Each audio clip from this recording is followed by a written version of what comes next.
500 years ago, he washed ashore the sole survivor of a shipwreck. And upon the skull of the man who killed his dad, he said, I'm mad, I must eradicate piracy. G'day everyone, this is X-Band, the Fantomen podcast. Our website is chroniclechamber.com and you can subscribe to our podcast via YouTube or through your favourite podcast apps. This is episode 220, our May 2022 Comics and News podcast. Take it away, Sammy.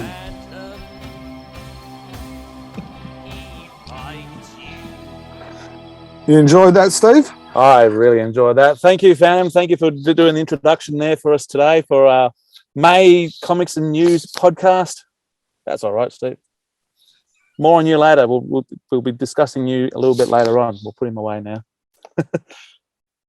Today, like I said, or like Fantomen said, we are doing Comics and News, and we are joined with all the members of Chronicle Chamber, all the Australian members of Chronicle Chamber. G'day, Jermaine. How are you? How you going, mate? So if you're on audio, Steve held up the Boss Fight Studio figurine. If you didn't quite figure that one out, something a little bit different. Well done, mate. I think everyone could probably do with a bit more laughter in their life. So hopefully, someone found that funny. Absolutely. If you don't usually watch the YouTube, it's worth getting along just to watch the first 30 seconds today, just for that one. Good on you, Steve. No worries, Dan. Good to see you. Right, yeah, so we've got a little bit to get through. Frew has released a few comics, 3, I think, and Fantomen's done their bit. And the Sunday story has wrapped up, which is nice, and started a new one there. And then we've got our news, and we'll get into that in just a moment. So we'll start off with talking Frew. Now, with Frew, 2 issues have got parts of an ongoing story. Shall we talk about the story as a whole or talk about issues as a whole? What do we think? I think talk about the 2 Paris stories, and then talk about the 2 issue with Heloise stories, and then once we've done that, the covers and stuff like that, then we can go back to Frew 1918, which is the replica. Okay. So Frew 1917 and Frew 1919 both have have parts 3 and 4 respectively of Pidde Andersson's Paris saga, for lack of a better term for it. 1917 is, we got here with Phantom in the Crypt Underneath Paris, and it's called Beneath the Streets of Paris. Fantastic cover there by, it looks like a... Nicholas Scott. It is, of Nightwing fame. So, first impressions, fellas, what do you think of this story? Dan, we'll go with you. Oh, look, if we're going to start on the cover, I love the cover.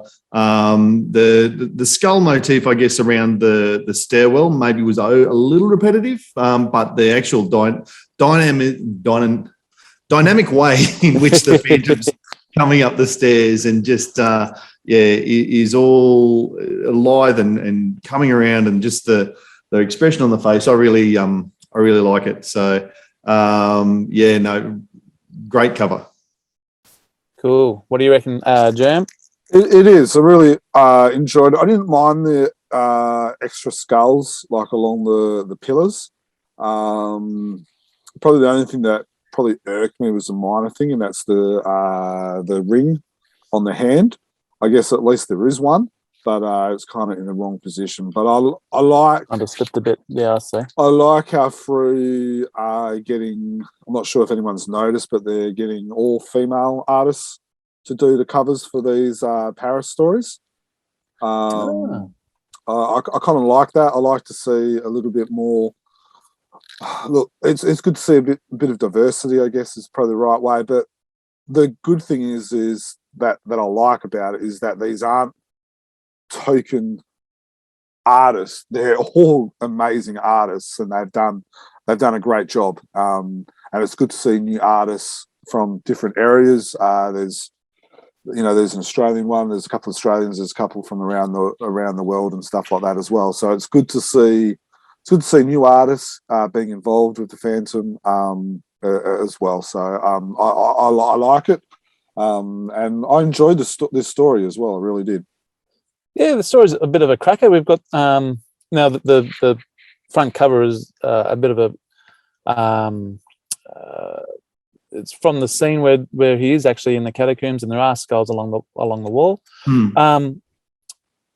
And yeah, we've got the old Helen Brimstone type preacher who's saying that the end of the world is nigh, and that there's these elder gods living underneath the streets of Paris, and it's up to the Phantom to get to the bottom of these mysterious disappearances.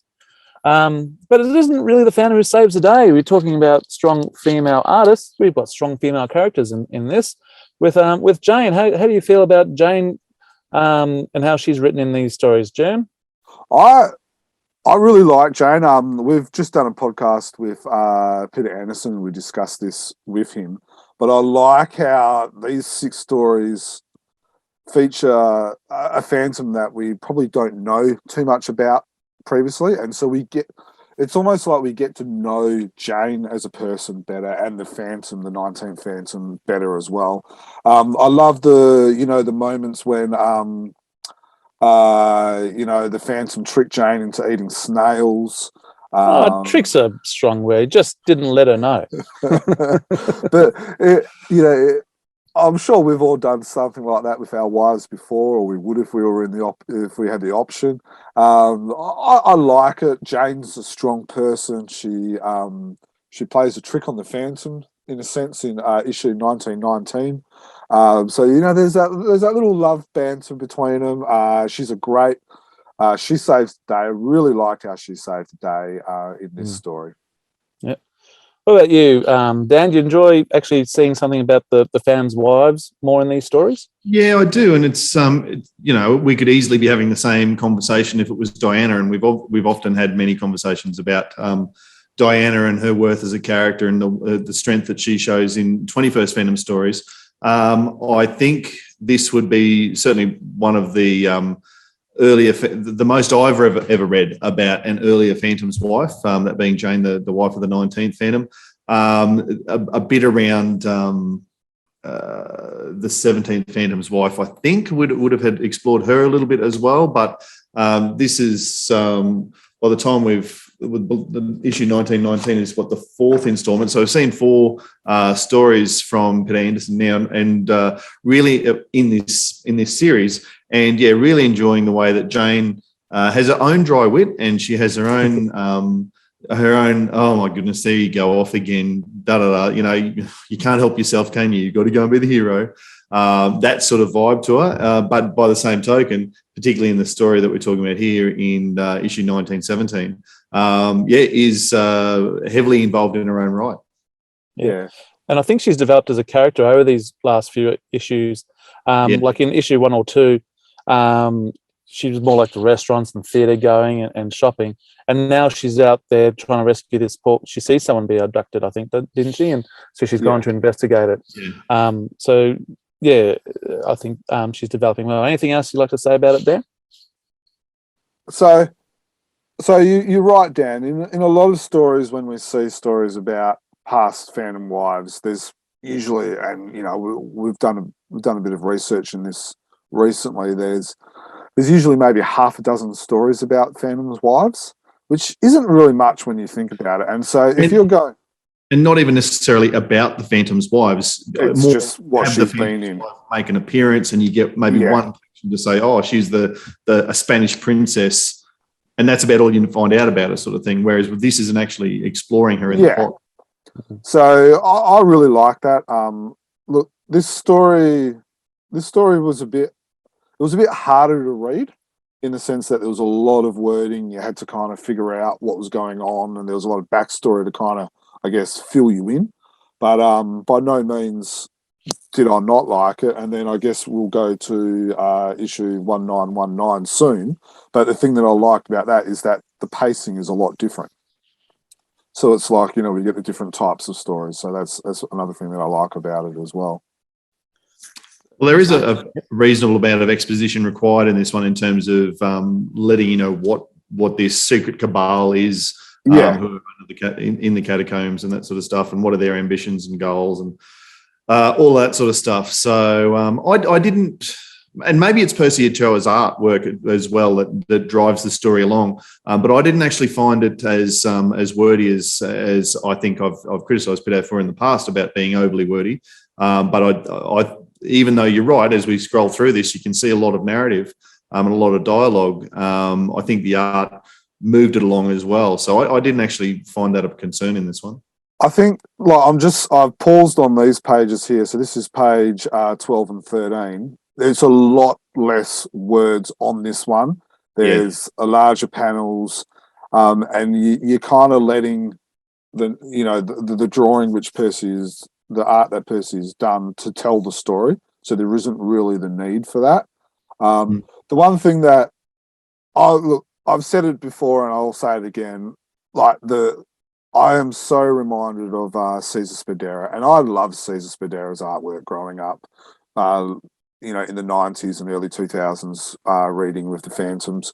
You've got these big, large effects, words like, them going click, clack, click, the click, clack, clack, the round circles as panels and all that. I get filled with so much nostalgia reading these stories. Really, really getting a dig out of them. I really like how, and it might be just a little thing, but the way that Percy's not afraid to put the speech balloons coming outside the panel, because what he often does, and even you've got this on page 10 and 11 now, I think, but it's consistent on pretty much every page. Rather than fill up a smaller panel, the dialogue will break out to the down space or the blankish space in a different panel or a neighbouring panel. Yeah, exactly. No, which allows the story to flow because you can see the pictures, everything's nice and clear. Yeah, like you were saying. Yeah. No, Percy's done. Well, both of them have done a really good series. Pidde's putting his stamp on the Phantom lore and on the 19th Phantom by doing these stories. He's expanding the secondary characters like Jane, and stuff like that. He's also explored Bert, which was Jane's brother in a previous story as well. So he's putting a real stamp on some of these. Unfortunately, I didn't get to come to the podcast where you were talking to Pidde. But has he got any plans to keep going with the 19th Phantom and Jane once they arrive back in the jungle? This is obviously their honeymoon in Paris. Did he mention anything about continuing with those characters? I'd love to see how. You just have to wait and listen to the podcast like everyone else. I will give you this spoiler. He does love the era. Yes. Right. Yeah, cool. He loves the era.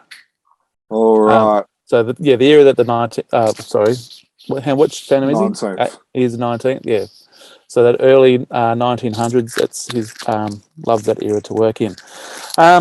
Still on with the 19th Phantom, and Pidde's work is issue 1919, Balloon for the Moon. Who the cover artist was? I did read this before. Lauren Marshall. Yep, and everything's going bananas on the cover there.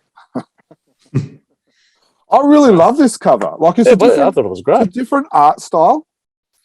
It's probably reminds me more of the graphic novel style that we've seen.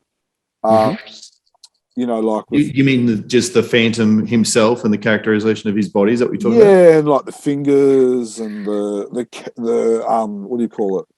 What's it? The mask, and it's kind of like the fingers and stuff aren't as rounded as normal. They're more jagged. I guess is another way of explaining it. Reminds me a bit like a Spider-Man pose. Yeah, but I often see his. I just really like it a lot. This is really dynamic. You've got the monkey, you've got the rope is flying all around the place. I think Lauren's done a great job. Look forward to seeing them more. And it bursts right off the cover. It looks like it's coming right off the cover, coming right at you. 3D like. Yeah. One of my family really gets into Lego Masters, and we're sort of catching up and just about to finish season 4 at the moment. And we finished it last night, mate. Right, we've got the finale to go tomorrow. But my point being, this really struck me as one of the things I've been talking about in Lego Masters is telling a story with an image, and it's obviously 3D image with Lego. But single image captures almost the entire story of the tale you're about to read. And what I like about it is, as your eye moves around the page, there's hints of story all over the place. And Jeremy, you talked about the coiling rope as it runs through. The monkey's obviously, really savage and angry, but it's gripping onto a banana, and it's obviously just hungry because it's going through the fruit basket. In the background, we've got, the telescopes hit the floor, and the wine and the glasses being knocked over as well. And it's just, and you can see that it's in a early 1900s airship. The whole story, I really love. There's no wasted space at all on this one. Mm. And it, like you said, it tells a story, but it doesn't give any other story away. No, I actually spent a bit of time trying to work out how the hell they were getting, how Pidde was going to get that opening couple of pages to this story. It was crazy, yeah. but he did it. he sure did. And once again, the story opens up in Paris, and we've got a couple of old fellas in a. They're not real. They're having a bit of a secret meeting. A meeting with, even a Clayton's meeting. A meeting when you're not really having a meeting to let them know that another meeting's about to happen. It's all kind of secret squirrel type stuff, flicking in the note, and then we have the chimpanzee comes into it, and he's just happens to be a Bengalan chimpanzee, and he's from the circus, and he escapes and runs riot, and that really what kicks off the story. Now, before we started, while we were waiting for you to join us, Dan, Jeremy and I were talking about it, and Jeremy had a few thoughts. You enjoyed the pacing of the story. Yeah, like we've talked about it in the last one, where the last one there was a lot more words, and you kind of had to get the background to the story. I felt with this one there was no need with that, so it's kind of like you hit the ground running. It's so much you hit the ground running. There's no message from the publisher or anything like that. No, I forgot to say that. There was an apology from Dudley at the start. Yeah, sorry, no room. Yeah, my apologies. Yeah. But due to and you limited can space. see with a page, with a big one panel page like page 9, you can kind of see where. And I'm glad like they did chop that out to include something like that. But the story is just really fast paced. There's no need for huge explanations or anything. Straight away we're into trouble.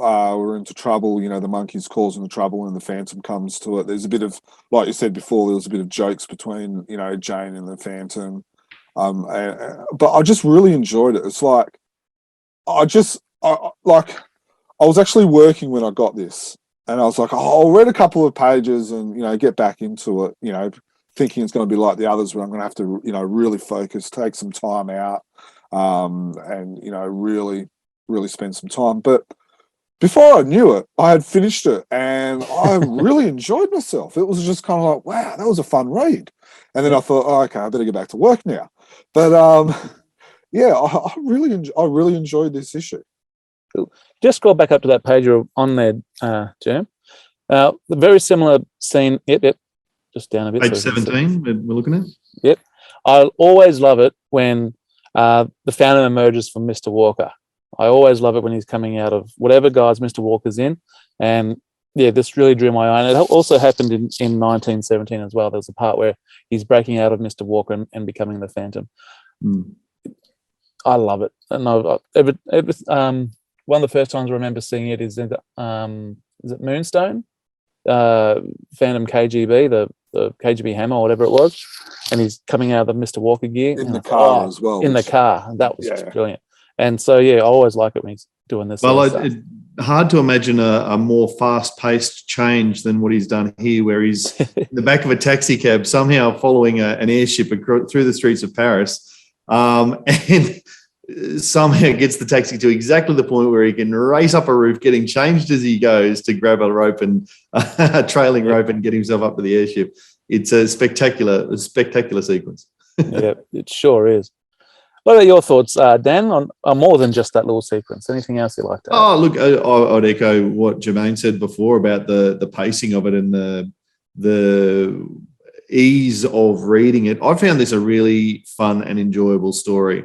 And I know we might overuse that term fun sometimes on the podcast, but I really had a lot of fun with this one. The idea of there's this Bengalan chimp who's loose in the streets of London. He gets himself into an airship that's going. Paris. Yes, gets himself. Well, that massive scene with the Arc de Triomphe. How could you? In fact, for the last 3 episodes, they've been in Paris. Yeah, that's right. The idea that the chimp somehow gets himself on that airship that's going to the moon, of course, and they've got no idea what they're in for, even though World War II is only 2 years away, and they're getting biplanes and stuff. Anyway, the point being, it was just a lot of fun, and then it did come full circle when I won't give away the ending, but the clandestine meetings that Stephen was referring to at the start do come back into it, even though it seems to be shifted completely 180 degrees away from that storyline. I did like that. I liked how they got brought it back, and you almost feel like they've been dropped in again. So I feel like they're going to be more than just a, kind of like a space filler, which is they almost were in this story. So I reckon we're going to see maybe that will be, whether it's the end of this initial 6-parters or whether Pidde's going to explore it again. But I reckon they're going to. Well, isn't this the same crew that we're already seeing as a recurring? Yeah. So he's already doing it. Mm. Yeah, but they weren't in 1917. I think it was the first one when they were trying to assassinate. So these guys aren't the same as the animal heads. No. So these are the guys. So it was in the first one, which was the Phantom Goes to Hell, where the actor overheard the assassination plot. That's right. Yeah. So we've had that, and then we've had another little drop of the mention here. So it'll be interesting to see how Pidde explores that again. I'm looking forward to it. Can you go down a bit more there, Jim? You had it up there before. I think it's probably on one of the last pages. A bit more. When you were talking before about the dialogue and how sometimes there might be a bit too much dialogue. No, keep going. And allowing the pictures to tell the story. No, keep going. I think it's definitely on the last page. So when he's talking to the sailor, and the sailor goes, "Oh, how do you know I'm not going to throw the chimp over?" And he threatens the sailor, and it makes a big deal of it.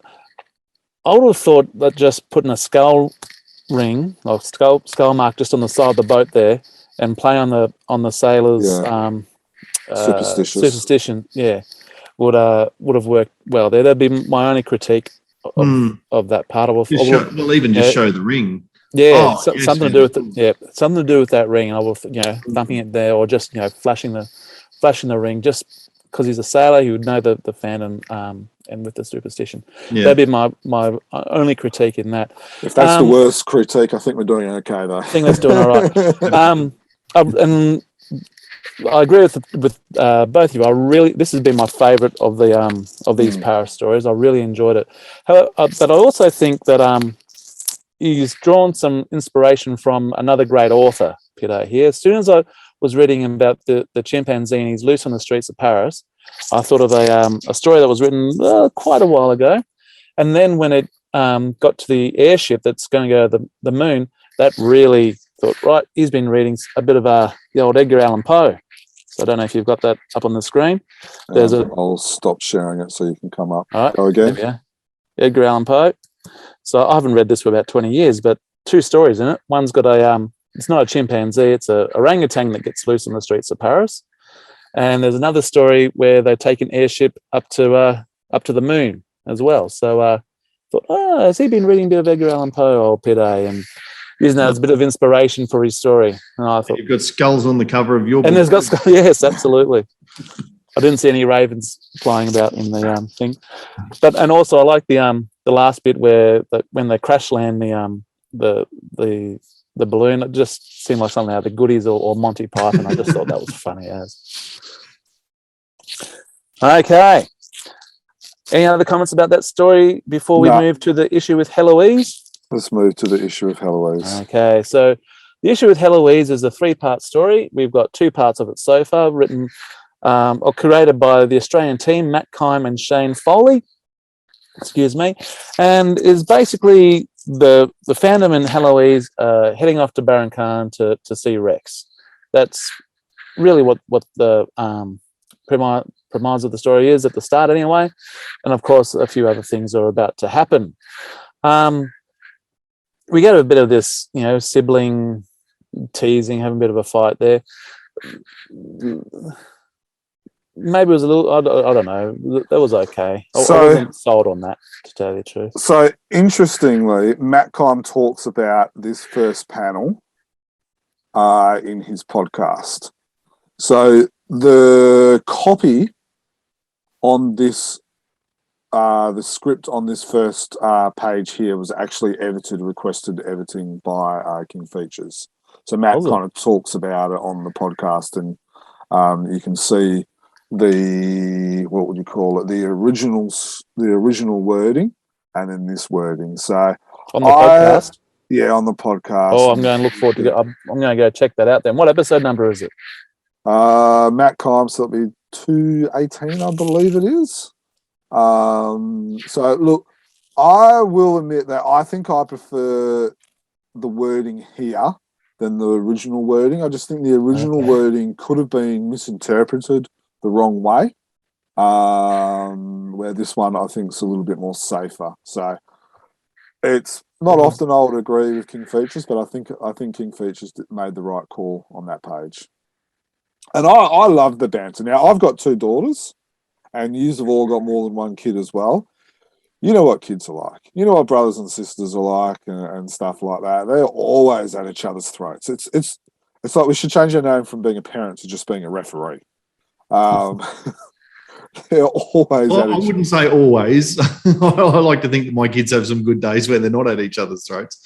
But I understand what you're getting at. You're only fooling yourself, Dan. I know what you're getting at. I'm a bit with Steve though. I just the banter didn't feel quite right to me. Yeah, and I can't really put my finger on it because I understand that you're going for sibling rivalry there, but I don't know. It just didn't work quite for me. Yeah, I just felt out of place that that Kit would be saying boring old Baron Khan and putting down Rex. And that just seemed a little bit off to me. Like zings at each other, but not necessarily at someone who's not there. And it's always jealousy. Saying going to boring old Baron Khan when he really wants to go as well. That just seemed out of character for him. Anyway, moving on. By and large, though, the characterization else across the rest of the story, in fact, the 2 arcs that we've seen so far, I'm actually really enjoying. Once we didn't have that sort of forced, and it felt a bit forced to me, rivalry between the 2 siblings.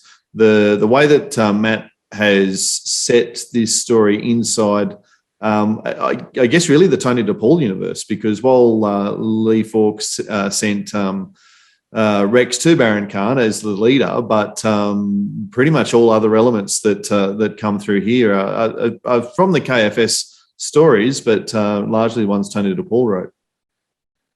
Is it even in the Duncan universe? Because he's written a few Baron Khan. Yeah, well, that's exactly right. Yeah, but the problem with and we talked again about this on the podcast with Matt about this part here is you have. For those listening, we're talking about which part? So in what Matt wrote, you're having Rex having a relationship with Lara, but with what Duncan has wrote, you've got Rex having a relationship with the princess. So there's a little bit of contradictory there, and we talked about this with Matt on the podcast, and he said like he was reading Duncan's stories and he's like no, he was like saying about how it's like no, and then he didn't know whether to swap it or so it's worth going back and listening to that podcast with Matt Kyme, especially if you've read these parts here, because we talk a lot, especially part 1, because that was out by the time we talked with him. So I'm just where are we? We're on page 30 here. So there's the seahorse there, a little panel from the seahorse. We've got the traditional Wilson McCoy, including the ring on the wrong finger, the what do you call it? The fight for with Redbeard, which was the founding of the Jungle Patrol, and then you've got a couple of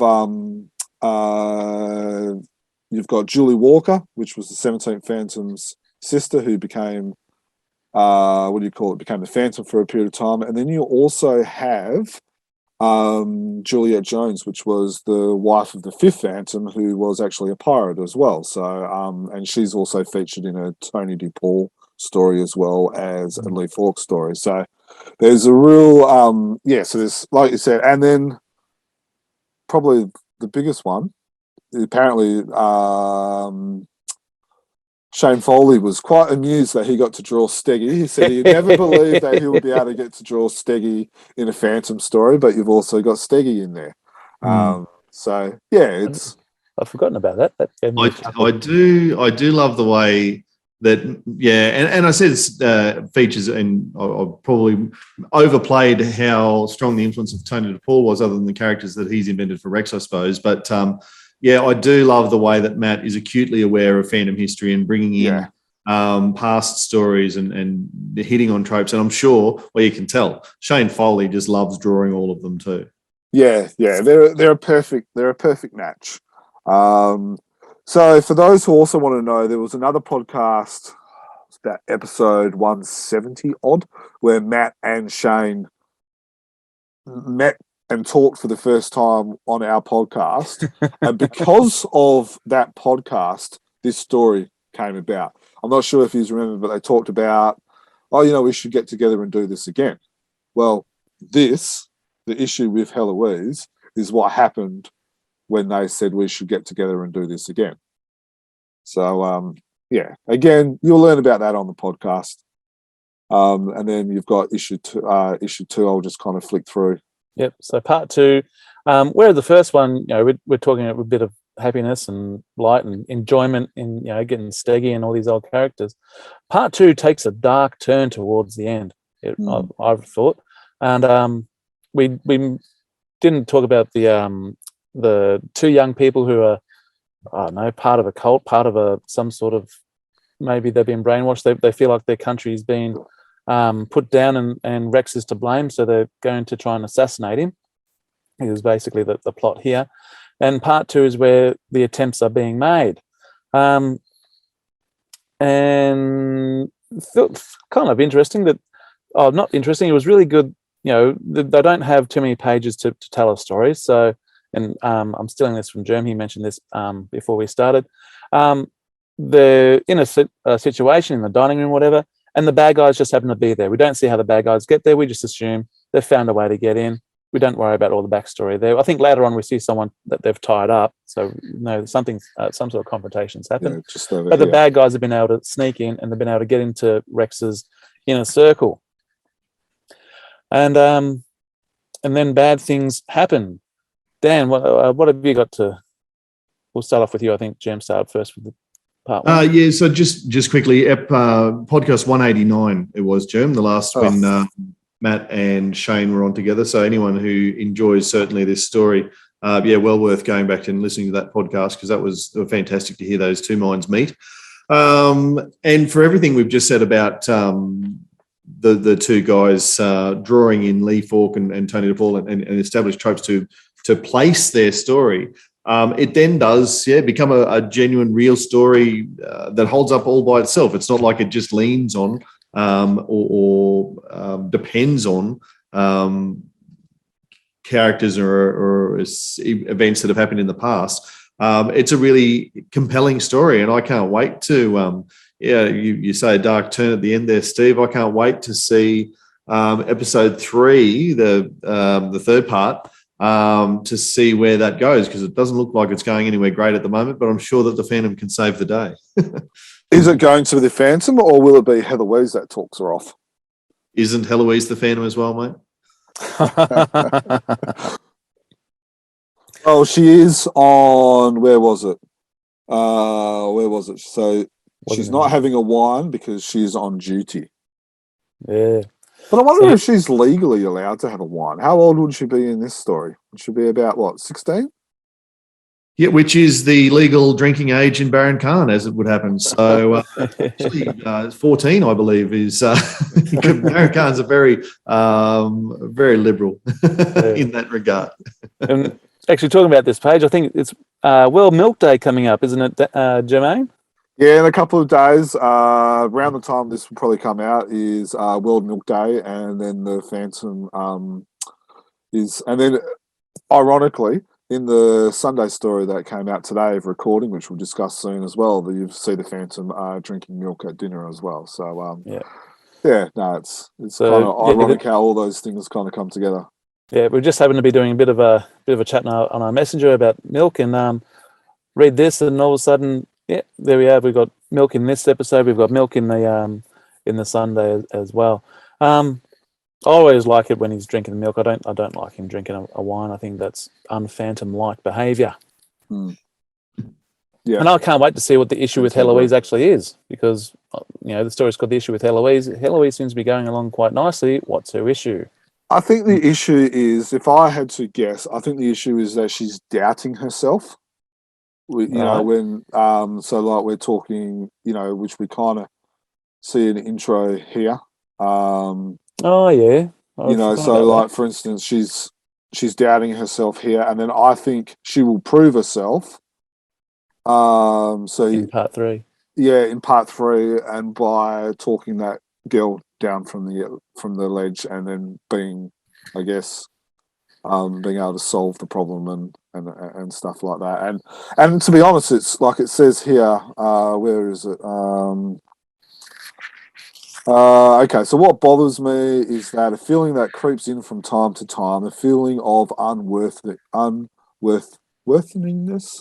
It's always like a little bug that gnaws away at me, slowly, but it's there. Our family legacy is heavy, It's a big responsibility, and sometimes I don't feel worthy of it. How can I live up to it? Sometimes when I read the Chronicles, I just feel numb, self-courage and self-sacrifice. Sometimes I forget they are real people. So I reckon we'll see that come to the fore in issue 3. Yeah, I think you're on the money there. And to be honest, I like it. I like how you've got, Heloise doubting herself, whether she can do it or whether she can be worthy. And I think, she'll be able to prove herself, mentally, and be able to exercise some of the demons out of her and stuff like that. So I'm looking forward to how that gets raised. Very good. Any further comments? Just one thing. So the next issue is not going to be the Paris story, and I probably won't get the issue with Heloise part 3, but it's going to be a bit of a breakup, which looks like it's going to be the Flame special. So the Flame was, I think she married the 9th Phantom, or was it the 10th Phantom? One of those ones from the top of my... it was a great story.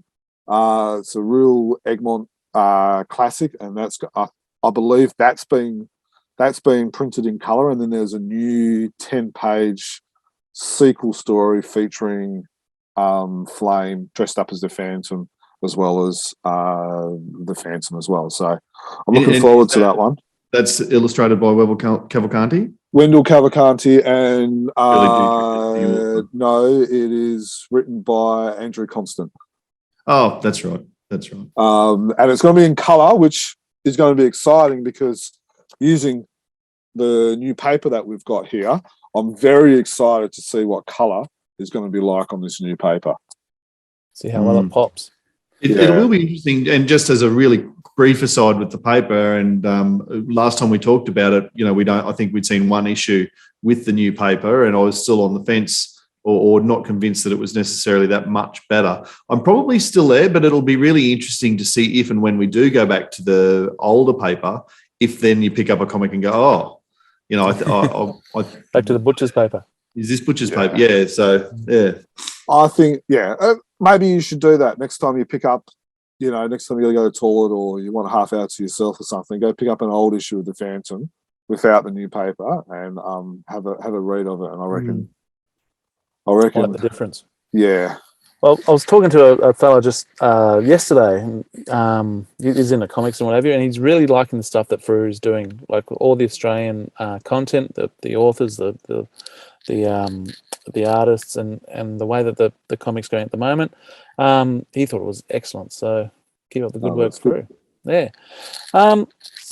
In between 17 and 18, we got 17 and 19, we've got 1918. There's too many numbers all around the same area, which is a collector's replica.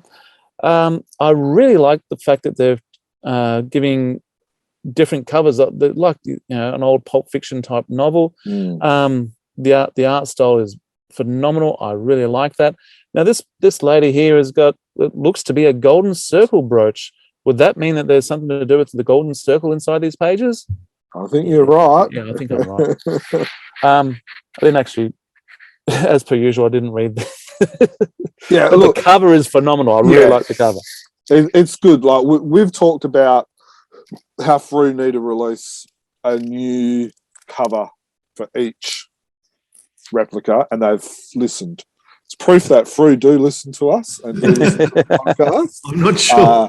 So no, Dan. I'm sure the cause and effect link can really be drawn. It's all thanks to us. We're going to claim this one. Frew, thank you. Thanks, Glenn, who's actually done the artwork. I think that great work there, Glenn Ford. Look, in talking to a lot of fans, they might still not like the replica idea, but they do appreciate they actually get different covers now. So, yeah. And like you said, Steve, I like the pulpy feel about them. Yeah, I reckon I like it. It just dates a bit in a good way. Yeah. What about you, Dan? Yeah, no, I completely agree with what you've said as well. And it would appear now that the trend of 10 issues in a row with the same cover has been broken. And look, both of them were Glenn Ford's. And if this is how Glenn is going to get back into the cover rotation, because he really had taken himself out. We haven't seen a lot of Glenn Ford's recently. And if he wants to get in and go, you know what, I'm going to do in the same way that Glenn Lumsden does the giant size, Glenn Ford is going to do the replicas, and he's going to go, you know what, I've always had an idea for a golden circle or for a masked marble type cover, and here's my chance to do it. Then I'm all for it. And this one in particular is just fantastic. Very recognizable as a Phantom to us, but I think anyone could look at that and wouldn't necessarily recognize it as a Phantom image, but still be compelled by the story it hints at. So, yeah, I really like it. Excellent. Okay, so now we're crossing over to Mikael for the review of Fantomen. Oh, yeah, take it away, Mikael. Could it really be time for the Fantomen review again with me, Mikael? This time it is. Yes, it is issue 1011 of 2022. It contains 3 Fantomen stories and a Carl Schempe story. And we will find out the winner of the best Fantomen story of 2021. This is a very nice cover, again, by Luca Arbata. It's a bit dark, but I think you can see it if you're watching on YouTube. So, first off, on the editorial page, there's some text about Carl Schempe, and then there is a bit that we're jumping a bit in time in this issue. And the first story is Vigil at Phantom Head. A Phantom story with it's a lot about this police officer here that is caught by some crooks, and he's a descendant of the Emperor Junkar. He gets freed by the Phantom, and together they take down quite a lot of thugs, while also fixing some contradictions from old Falk stories in a really nice way. I really like this, and I hope that trend might continue with this. It's Tiger or all the old recaps from Falk has been different, so that's great. After that one we have Carl Schempe. I won't go over this too much because I talked about it so much in the last review, but really, really good. Read it if you can. Then we have the next Fantomen story, The Reunion. there's not much action here, but loads of drama. It almost feels like you're in a totally different universe than most other Fantomen stories. But I like it. It fleshes out the characters and sets up feelings for the future, what's gonna happen. The last Fantomen story is this one, the twins' 8th birthday. A bit older than the other stories. The twins turns 8 years old in this story and get their first tight suits. This one is quite cute, but I know when I read it the first time, I felt that I did not want the focus to be on the kids, but maybe my taste had changed, or that there was a bit too much of these kinds of stories back in the day. We also got the result of the best Fantomen story. What was it? Thought I had it. Yeah, here. So the winner for the 5th time, the Story of Devil. I've written an article on Chronicle Chamber. I hope the description has the link so you can click it and read it. But yeah, I mean, it's a great story, not much more to say, and to me it has a personal meaning because it's a big part of the card game. Even Diane in the Jungle Patrol, that was on the 6th place, it's also in that card game, so yeah. Yep, please read my article about that, and then we will have a preview of the next issue. The Shore of Chains, maybe it's called in English. A new story by Daniel Carlson and Anthony Spey, and an older newspaper story, The Connoisseurs. So 2 Phantom stories in beginning of June. That's all from me. Happy Phantoming. Thanks for that, Mikael. Looking forward to listening to your reviews next podcast or next Comics and News podcast. Rightio.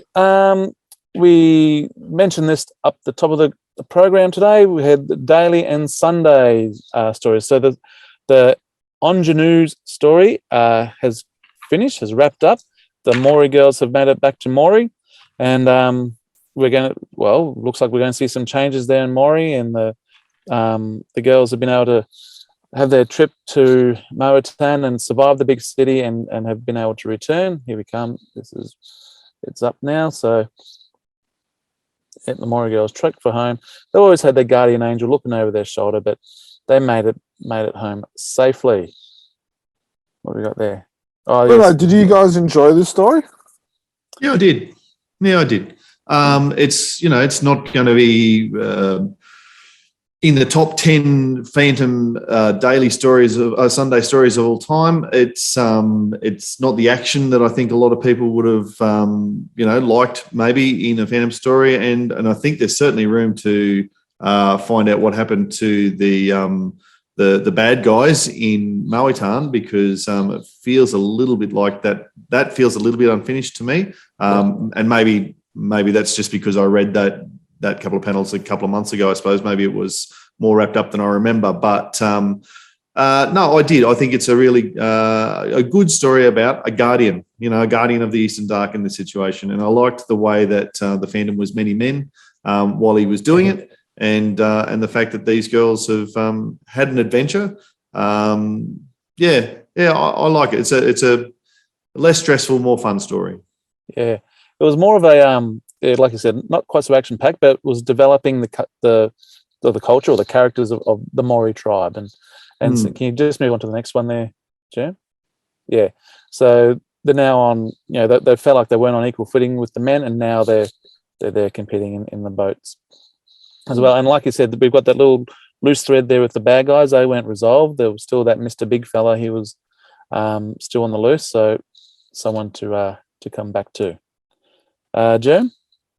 Look, I'm on the fence probably with this story. Like, I guess, as the father of daughters, it's important to be able to see, equal rights with, with girls being able to compete and become, equals with, men to be able to on the canoe, on the rite of passage and stuff like that. But I don't know. I really it was a bit in places. It was a bit boring. It was a bit long winded. I don't know. I enjoyed aspects of it. I enjoyed the meaning behind it. But look, it's not my favourite story that Jeff and Tony have done. Fair enough. All right, that story's wrapped up, and Return of the Temple of the Gods has started. And of course, we get a new title panel there by Jeff. Thank you for that. We do enjoy getting those for every new Sunday story. Meanwhile, just as a brief aside, Comics Kingdom, what are you doing? Like cutting off that title panel every week. Why not produce? I get that they're maybe trying to go for a mobile platform and people want to read it in a vertical, portrait shape rather than landscape. I get that, but you still could have that title panel at the top instead of that generic thing that you're putting on there at the moment. Come on, Comics Kingdom, you're wrecking the fandom. I wouldn't have said wrecking the fandom, but yes, I do agree that they need to put that title square up there. The tirade may have got away from me at the end of it. Oh, goodness. Now, interesting points on these ones. These stories started in the newspapers, then they've gone over to Team Fantomen, and now again, newspaper stories. Jim. Yeah. So when Paul Ryan took over the dailies from George Olsen and Keith Williams, it was the underwater scene. They were exploring the shipwreck of the submarine from World War II, which was when to do with the origin story of Eden, which was called Eden, which was when we saw Archie, who presented them. So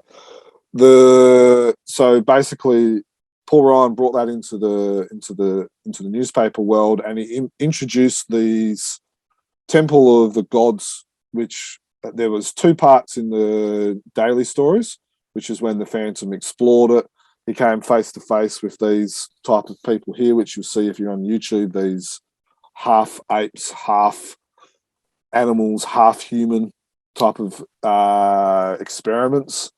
And then he put it to the side, and then he actually penned a couple of different parts, which then became Team Fantomen and Egmont created stories. I believe there was 4 different parts. Do you happen to remember who wrote those? Hans Lindell did some of them.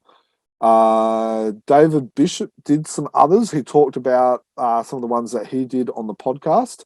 And then I think Tony D. Paul wrote another one as well. So basically, Fantomen explored it in more detail with Tony D. Paul's blessing as well. And then now we're seeing it again on here. So that might not make. We might do an article on it, just exploring the different avenues, how it all went and how it's all tied up. That might be a good idea for those who are a little bit confused. Have those stories all appeared in Frew? Yes. So all the stories have appeared in Frew. So we might do that. We might even do a quick video on the stories. Or we'll think of something so then that way those who are just reading the newspaper stories, for those who come in late, so get a catch up. Yeah, so we've seen three panels of it so far. So oops, gone back too far. So there's 3 this weeks one, of it. 3 weeks. Yep. So there's this one where Diana loses her appetite, and then this one where the fam chugs a glass of milk. Yes. So I think it's really interesting what Jeff Weigel's done there, and obviously Tony's written it in. But as luck would have it, Jim, when you were zooming in on that beast in the middle panel from the 22nd of May, a week before we actually have the revelation, you can see a human figure in the background there. And I wonder, those on the YouTube channel, how many of you saw that, even knowing like that little shadowy figure over the unfortunate soul's shoulder, which the Phantom actually highlights in the panels on the 29th when he says, "This is what I saw." So, but it's not on there. It's not on the week before. You got two little eyes, no, but that's it. Yeah. But then the 22nd next 22nd of May. There. Yep. Right in the middle. Oh, there. Yeah. Okay. And then, yeah, and then it's on the 29th of May that the Phantom set highlights it, zooms in on it. So, yeah. So that just a nice little way that Jeff is teasing it. And I didn't realise that until I was looking at this page while you had it up just now. So it's just really clever of Jeff and Tony. It goes to show, you know, how much thought and how much preparation goes into putting these together for us. So one thing I do like is they've got power to be able to do, you know, what have we got? We've got a big computer screen TV. Looks like there's, you know, computer, a tape deck and all that, but they are still lighting the cave by fire. It's just some traditions you need to keep. It just adds to the ambience. Yeah, well, you can run extension cords for your computers, but you know, there's putting wall plugs in a cave is bloody hard. It's just look, I'm interested to see where this series goes. I wasn't a huge fan of it in the daily stories or even in the Team Fantomen stories. So no, I must agree. The Temple of the Gods is not a story arc that I've been chomping at the bit to try and revisit. Yeah, so I'm intrigued. Well, I'm going to now that we've been the Sundays. I'm going to revisit. Yeah, well, yeah.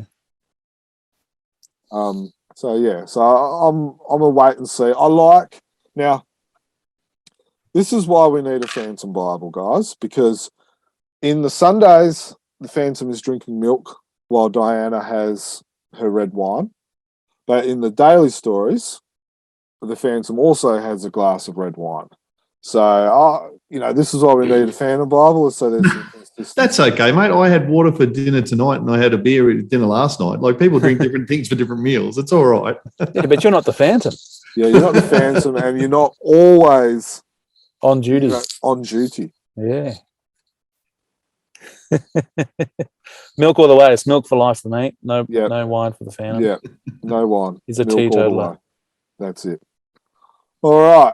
Should we move on to the dailies? Moving on to the dailies. So the Phantom's End is still going. Now, should the Phantom be keeping this from Diana? Well, not really been keeping it from her now. Oh no, hang on. It's still in What If land, isn't it? It's still story time. Is it?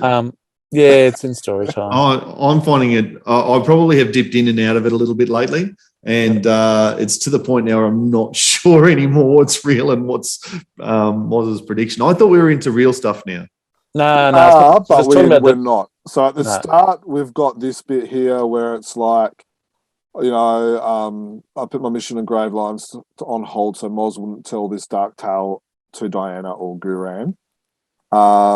So we've got that, and then Moz is still writing the Chronicles, you know, and then they're trying to trick each other. I like that one. Okay, so I'm gonna hold it here. Now we know what's going on because we've been given the Chronicle. As you can see here, the Chronicle of Moz resides now and for all time with the Chronicle Chamber. So we know what's going on. Well, no, sorry. We have the Chronicle, but we have no idea what's going on. Now I was going to say. So I had a good chuckle. It's not exactly what it says, but Chronicle Chamber is mentioned. We're claiming it. We're having a little bit of artistic license to be able to play with that. But yeah, I'm the same. Oh, look, that's probably the next T-shirt right there, that panel. Yeah. So we've got here, so he's sitting down, and then this is the final chapter again. Now this is where. Now we get back to the dream, but yeah. Now, okay, so that's from the 2nd of May. So what, everything through May has been Moz's story. Okay. Yeah. So again, this is, and we've talked about this before. I would like, if it's part of Moz's story, and I know they've done it at the start with the little wavy little lines. You know, I would like to think that you guys, well, especially, you know, you guys have been reading this fairly regularly, and sometimes we get confused. It would be nice if it just for a simple signpost that if it's in the future or in the past, it has the wavy lines. I think that once it's in a comic book, then it'll be really good. But the interesting thing is that Tony DePaul doesn't write for a comic book either. Yeah. And you're right. Like in my situation, it's been a busy month. I'm probably reading the daily 3 days a week, maybe. And it's very easy to miss a day in the busyness of time. If you miss that one where it shifts to Moz's story or reality, whatever, then you can lose it. So I agree, but a daily signpost would help in my circumstance anyway. But seeing as the story is really continuing on from the Moz's story, he's got things like the bullet wound, he's got all that sort of stuff. That doesn't happen in real life, so it's just. I honestly had thought we had slipped over to real life, so. Yeah. So I'm thinking that this is going to be his kicker now to do what Moz has said and not go after it, because he's seeing the devastation that's going to happen to Kit now. Is that going to be enough to persuade him not to go to Gravelions rather than worry about his own safety? Now he's got his boy's safety. Is that going to be an anticlimax though? If at the end of all of this, Phantom goes, "You're right, Moz, I won't go." That would feel like a bit of a hollow end to the story. Well, we asked the question last podcast. So would you go or would you not go? And I think from memory, we all said we would go. I would go. If I'm the Phantom, if I've been trained, if I've been basically raised and for, 15, 20 years of my life before I take on the mantle that, you must sacrifice your life for the good of, of the world and stuff like that, you have to go. Yeah, but you've still got to protect your legacy, and that's the issue with potentially Kit deciding to, and we're seeing it just in the last couple of days, certainly. Kit's stating, "Oh, I'm not coming back. I've got a job to do here, and you stay there," and all the rest of it. So you've got a duty to fulfil your legacy. I think as Phantom, you're probably, and I say this in the nicest possible way, you're probably arrogant enough to go, "I can still go and save Savannah, and now I know what Moz is telling me, I can change the future." Yeah, I don't know. Look, it's very interesting to see where this goes, how it goes. I hope this part of the, is not too long, because I would like to see I would like to see the actual Phantom making a decision and then it happening. And then it will be nice to be able to, if the Phantom does try and rescue Savannah, which I think he will and I think he must, what different actions does he take compared to what we've seen in the future chronicle from Moz? Yeah. It's got the potential, like this story has been going on for a long time. It's been a long time since we saw Kit get shot as he was rescuing Savannah from Gravelions and have to go to the vet. This story's been going on for a while. If we going back to the start and playing it all again, but with the little differences, it will be interesting to see how it goes. But that's also got the potential to drag. So I'm fascinated with how Tony's going to wrap this up. Yeah. If it's one thing we've learned, that Tony is always 2 or 3 steps ahead of whatever we think. Oh, at least 2 or 3. Yeah. I've just noticed something as you've been flicking through. Wonder whose phone number that actually is, because you see it's on. Where is it? They make a point of putting the Phantom's head in the way there, but then there's another scene or another angle where you can see the numbers that he's missing with, and then the other ones are coming. I wonder if that's actually somebody's. Well, I'm just doing a quick Google search. Find that number. Just ring it. Don't Google it. No. I'm just finding. So 011 is American Samoa. Okay. Dialing code. 881 is the next 3 digits. I'm not going to call it, but yeah. So it's 011 is actually not Africa. So what's Africa's country code? Can you go back? Are you going to call it? Might as well. 77091. This could cost me a lot of money. They're going to put it on speaker. Let's just going to Google the number. Disconnected. Optus advises that the number you have dialed has been disconnected. Oh. I don't know if that came through the microphone, but Optus tells me that number's been disconnected. Oh, well. Yeah, we know it's been disconnected. They've just been bombed. Of course it's been disconnected. So Africa, now obviously there's lots of countries in Africa, so there's different ones, but it's always 2 something. So South Africa is 27. I want to see if I can find Kenya, which is on the east coast where most fans think it is likely. Look at the rabbit hole you've dug here, Steve. So, yeah. We could do a whole other podcast just on this. We better wrap it up and keep going. There you go. Work tomorrow. Okay, so, yeah, we don't have a clue where this is going. Even though the Chronicle, even though Old Man Moz has given us the Chronicle, we still have no idea. We have got nothing. Okay, we look forward to what Tony's got up his sleeve. Rightio. That's the end of the stories. We're up to news now. Yes. All right. Bit of news from us here at Chronicle Chamber. We've been in partnership with we've been doing a number of fundraisers to help raise money for UNICEF and Ukraine.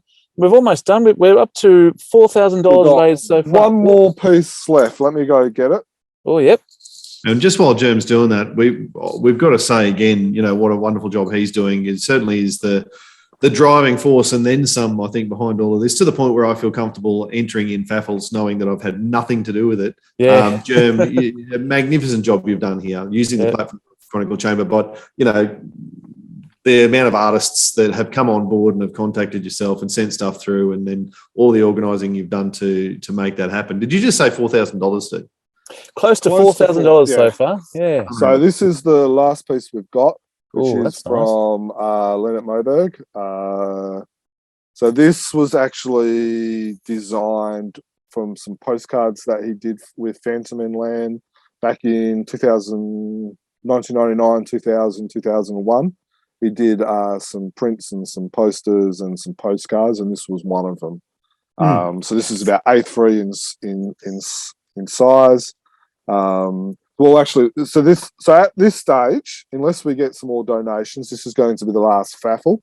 And then we've got one more giveaway, but we will discuss that at a later date. So around when this podcast goes live, this one will probably be about. So this will be $10 tickets as per normal. It's been fun because we've had the what do you call it? The sketch off? The studio session, the sketch off. That was a lot of good fun. We've had some faffles and some art being purchased and stuff like that as well. So close to 4,000. I was kind of hoping that we'll get maybe 2. So to get double of what? Phenomenal. Yeah, no, it was good. Yep. So thank you to everyone who's donated, and thank you absolutely to the artists and creators who have come on board with that. It means a lot to us and to the people who the money is going to, even more so. Next point up, it's getting towards Supernova Sydney time, and of course it's the Lee Falk Memorial Bengala Explorers Club dinner as well. Now, I'm going to ask Dan something before we go any further. Now, Dan, rumour has it you copped a lot of flack for not coming to this dinner. And then the reason was because your daughter had something special and stuff like that. Is it true that you rang up and got that all changed so you might be able to come to the dinner? No, I wish I had the moxie to try and pull that off. No, you're right though about the amount of flack I copped for. I guess on the podcast, I was still hoping against hope that I might be able to figure out a way to get there, but knowing in my heart of hearts that I couldn't, and I probably fenced that too much. And I did hear about that in the in the social media chats. I think I copped that too, Dan. You weren't alone.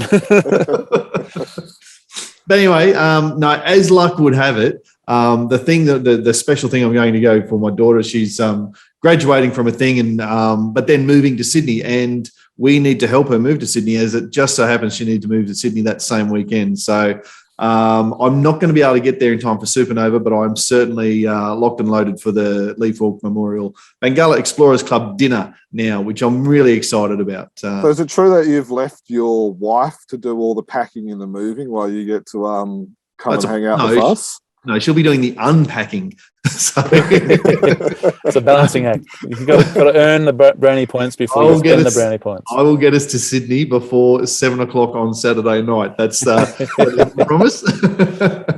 Very good. Even how fast you got to drive to bed? Or what's the latest you have to leave? I'm not sure. I haven't done the maths on it yet, but it'll definitely happen. So I'm very excited to be locked into that. It's a shame I won't be able to get there for Friday, and I don't know how much we're allowed to say about Friday on this platform, but would have loved to catch up with everybody on the Friday, and certainly at Supernova as well, knowing though that there's probably not going to be the amount of Phantom stuff going on at Supernova tempers that a little bit for me, but I am really excited about the dinner, and I probably actually if people want to get in touch on social media and talk about the dinner, probably, what do you suggest about me bringing my 12-year-old son along? I'm not sure that he wants the late night. He might be excited. Is it the sort of thing? I reckon you bring him, because we've seen it with Alan when he brings Maria, his daughter. Mara, yes. No one bids against her.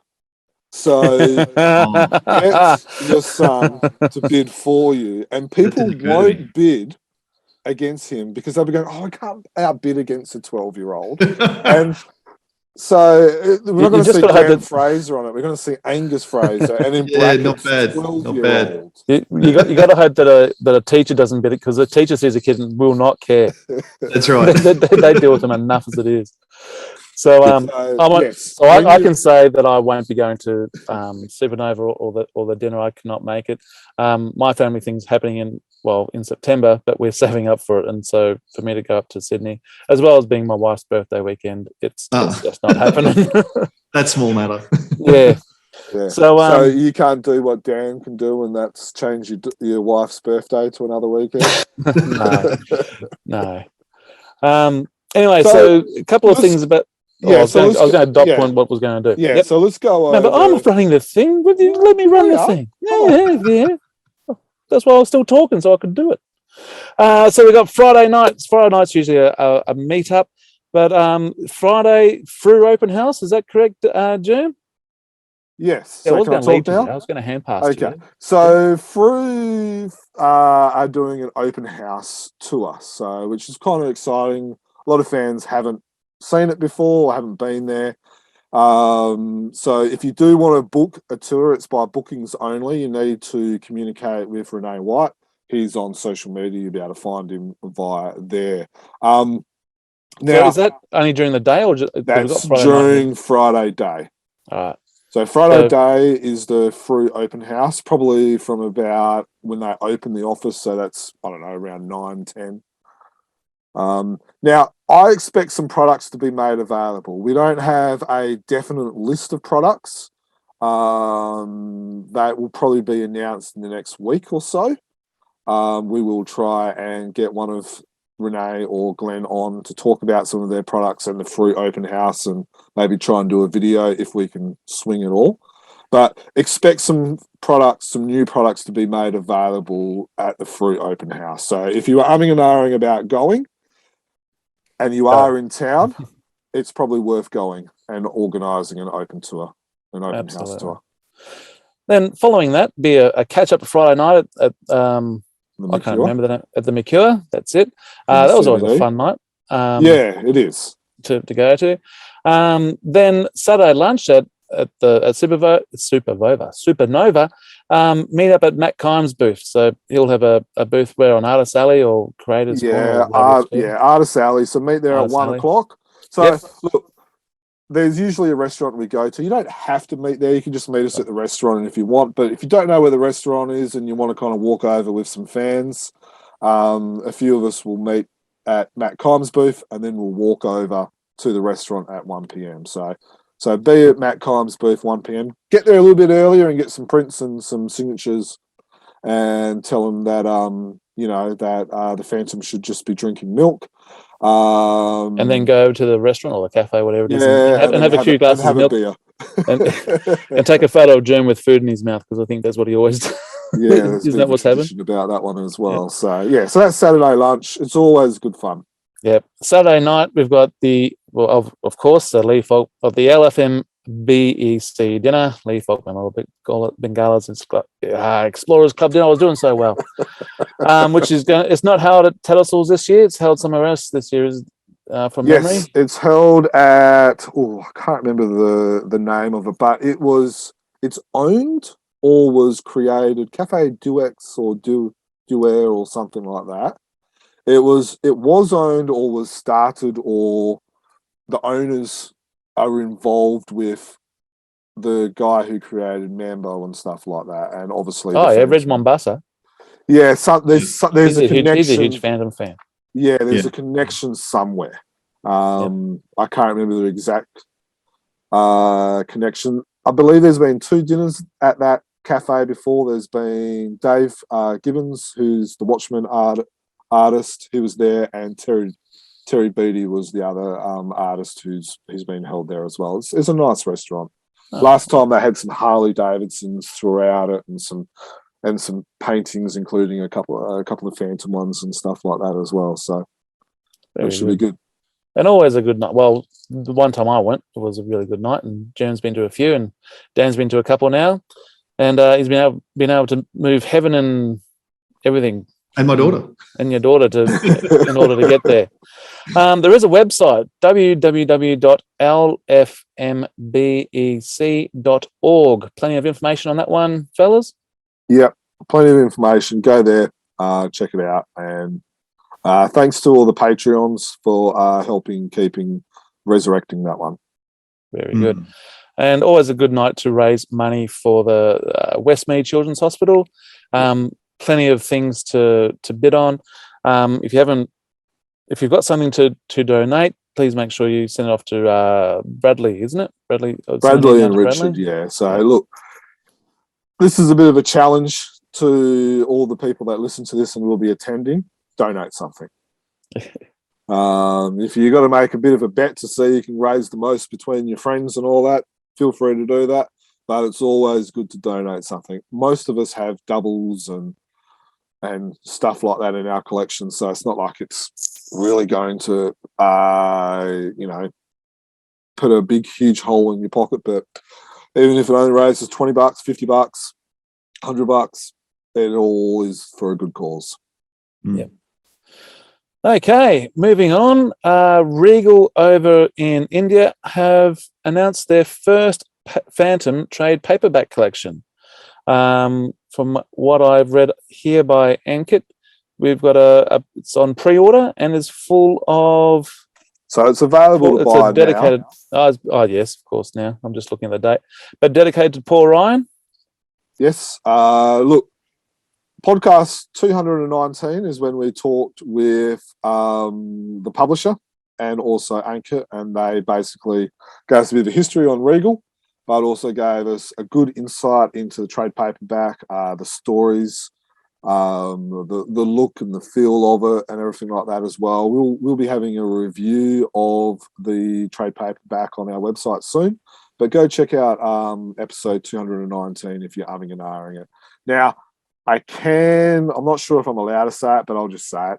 Frew are getting some trade paperbacks in. They will be getting trade paperbacks signed by Ankit and also without signage as well. So they will probably be hitting the Frew website. Look, maybe they will be available at the Frew open house, but maybe around that time, maybe a little bit afterwards. I'm pleased to hear that, because Frew have got a number of the Regal comics in the past, and to be honest, I probably stopped buying those at about issue 4 or 6, I think. But the trade paperback looks unreal. Everything, and I haven't had the opportunity yet to listen to 219. It is out as we speak, and obviously by the time people listen to this is going to be 220. So clearly 219's out. So I haven't heard the podcast yet, but I have seen the photos of the book, and it looks fantastic. It really does. And if the publishing quality or the print quality stands up, I think it's going to be a really cool book. So looking forward to that. And it strikes me as the sort of idea that I'd like to see Frew do as well with trade paperbacks is gather series of stories from the newspapers and put them together in a really thoughtful way, which is what's happened here. Yeah, yeah.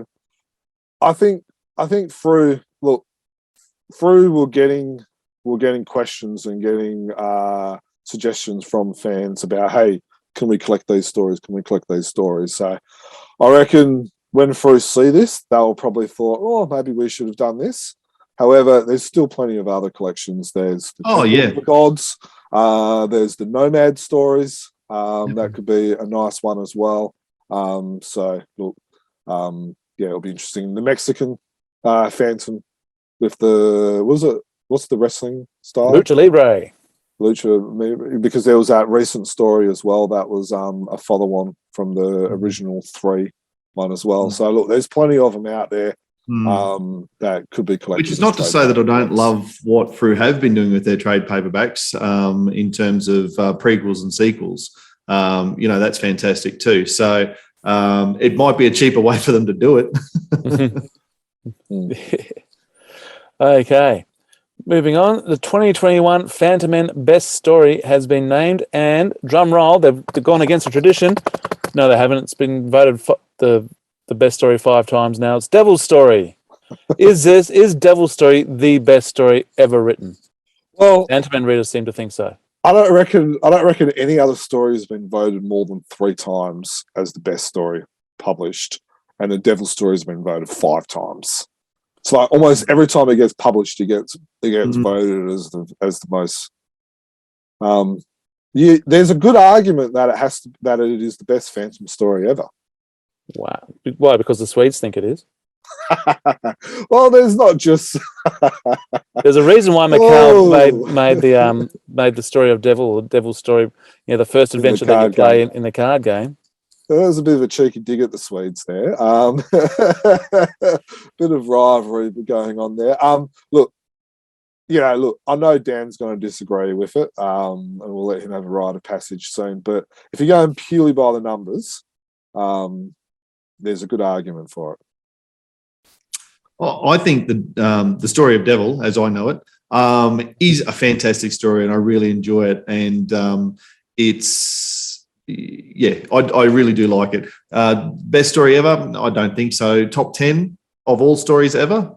It's in that conversation. Yeah.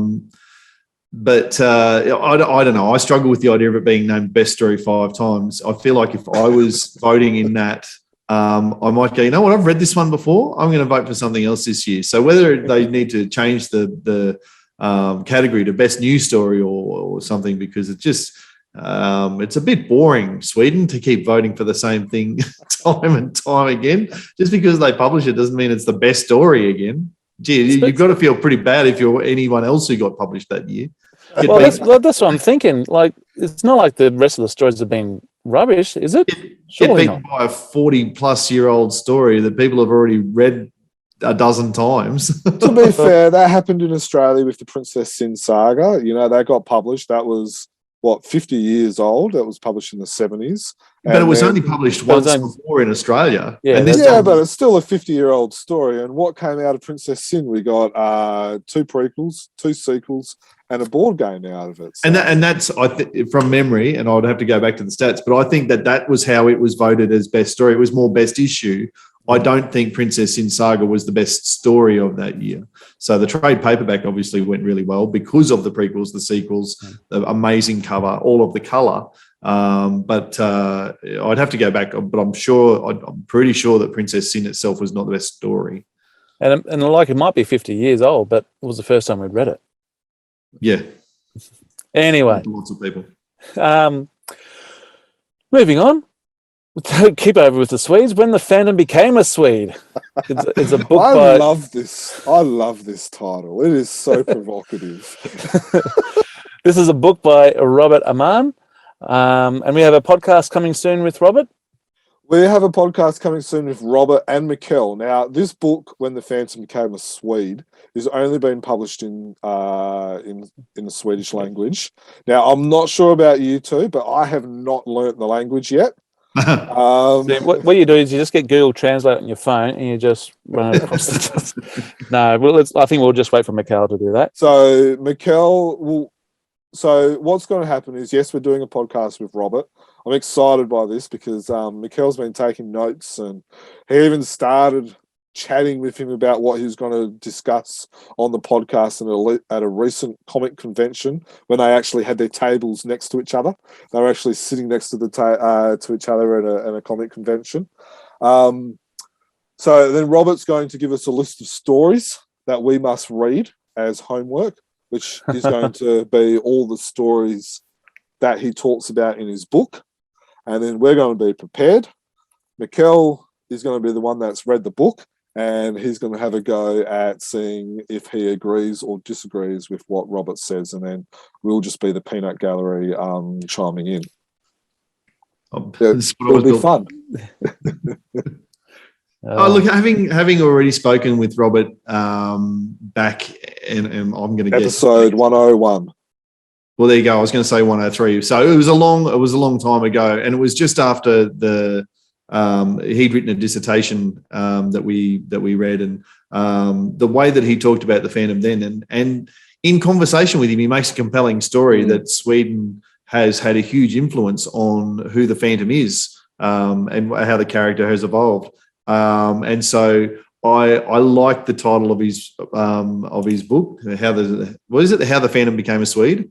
Yep. Yeah. It's an awesome title. It really is. And I have a feeling I know how he's going to argue it, and he might have a good point. So, yeah.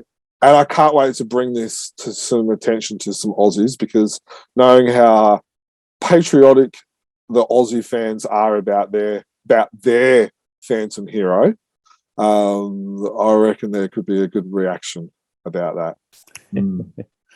Very good. Oh, hello there. Who's this that's just popped into the podcast?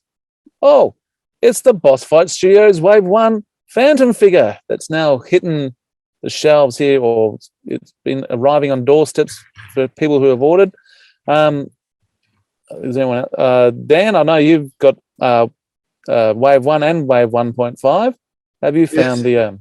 and actually, anyone on the YouTube will know I've been staring at the bottom of the screen for a lot of the night because I'm just playing with my little toys. I love having Phantom toys to play with. I have brought along my Wave 1.5 in the blue. Good to see you sticking with your Phantom Man tradition.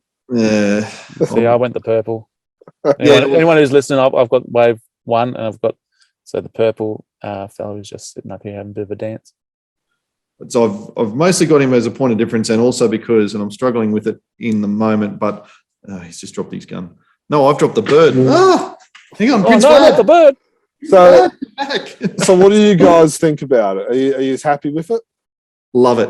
Absolutely love it. And I look back at, here he is. I think that looks a bit preposterous, Prince Vlad coming out from behind the Phantom, but it's grown out of your head. Gimmick, I suppose. There he is. Turn it around so it looks like he's done a big fart or something. It's a clever way of having the bird fly around the character, I suppose. As I said in the YouTube review that I think it will be up by the time this is published, I'm still bemused by the inclusion of the little people as a side kick for the Phantom, but makes more sense than Zuffy, I suppose. But no, I love these characters. I love these figures. Where would you find Zuffy? He's in the NECA. Yes, Zuffy's in the NECA. So I don't have the NECA one yet. Yep. Yeah, no, Zuffy's probably there somewhere. But no, look, if I think back to, and I was mindful of this when I was doing the YouTube review. Probably easy to be critical about various things, about this, that, or the other. But at the end of the day, like if I'd had this guy when I was 8, 9, 10, 11, 12, which is when I did have my Galoob's character, the Fan of the Earth, Defenders of the Earth Galoob character. This is just such a better product, such a better toy than that one, and I loved it. So this is just so much fun. It's so poseable. You can do anything with them. The detail is amazing. That's what I really love about them is you can tell which ring is which by looking at it on a thing that's the size of a pinhead. Yeah. So you raised it and I raised it about the hole in the foot not going on the little plate. No, I'm glad I wasn't the only one that struggled with that. So one fan got in contact with us to let us know that if you get an air dryer and put it on for like 5 to 10 seconds at the foot and then poke it on, it will go a lot quicker. It will be a lot quicker because obviously heat makes it expand, etc. and all that. But I will give that a try. Yeah, so that because that was something that we both raised, and obviously, Stephen, you said that you had trouble with it. I couldn't get it on. Probably just put a stand back in the pack. Yeah, that and that was probably the major design flaw in my opinion. The neck of Julie is a problem with when she's got the cowl on, but when she's got her hair down, it looks fine. Yeah. But apart from that, they're probably the only issues that I had from a design point of view. Obviously, there was issues with the shipping, which me and Steve talked about, which they rectified themselves, and then with the delays. But, with COVID, you can't really help a global pandemic. But apart from that, there's not really anything else to quibble about. You could quibble about the colours, like you said, Dan. It's a great colour. What are you talking about? But you got to remember that they're trying to bring this across the whole world, and not everyone just has the Phantom. And we had a bit of fun about about the readership numbers and all that. But I don't. Apart from that, I don't really think there's anything really to complain about. I think it's a great product. You just remind when you talk about colour. That's something I forgot to say about in Pidde's book, in the latest story where it talks about that purple Phantom. If this gets published in Sweden, is it going to have to change it to blue? I'm sure they'll translate it. Yeah. What I probably would have preferred in terms of Wave 1.5, because we got a purple Phantom and a blue Julie in Wave 1. If you're going to you want to get the red in, what I would have preferred to see is the red Phantom in Wave 1.5, a red Phantom and a purple Julie. And I think that would have had the balance, because then you'd have the purple Julie, then the purple Phantom. I can understand why you're not going to bring out another purple Phantom, because the only difference would be the little people to come along with it. But that's how I would have done it differently. Look, maybe by the time Wave 2... The Phantom's Swedish, remember? We've just talked about that in our previous point. We also mentioned how we're going to have a strong argument about it. So, there's now 2 blue Phantoms, so maybe the Phantom is Swedish. Yeah, but no, that just makes him more Australian. He's true blue. Oh, look, maybe by the time Wave 2.0 and all the rest of it come through, there'll be enough purple Phantoms to satisfy me. But I'm probably not going to be satisfied until I get a purple Julie, to be honest. That would be good. Yeah. I would rather we didn't get another Julie. I would, we've got the 21st Phantom, we've got Julie. I would like to see something else, something different, not just another 21st Phantom and not just another Julie in a different colour. It is. It's a bizarre one, because in terms of different eras of Phantom, there's not a lot they can do with this other than mix up the weapons, and they've already given us swords in both the Julie and the Phantom from Wave 1. The Julie figure, I was a bit disappointed, to be honest, to see that we had the same oldie style guns. I'll just hold that up there with the Wave 1.5. For what it's worth, the Julie holds on to the 45s a lot better than she does the old revolvers. They just fit better in the hand, and kudos to Boss Fight. And I'm not going to be able to get that to show on the camera very well, but even the finger, the index finger, the trigger finger, separates from the rest of the hand, and you can put that through the actual trigger guard, which is just amazing flexibility and detail. But that won't work on the revolver gun. So it's hard to know how they're going to be able to do different generations of Phantom, which is probably the logical one. A little Garand would be cool. Yeah, that would be good. Yeah, maybe also like pirates or someone to fight against them would be another thing as well. Devil, we haven't seen Devil yet. I am looking forward to Hero because that is Wave 2.0, isn't it? Devil. No, Hero was Wave 1.0, but it didn't get a chance to be released, so it's on pre-order now. So Okay. yeah. So, but I guess we will only get other waves if everyone purchases it, and that's the big question: is people need to be able to find it, how to buy it.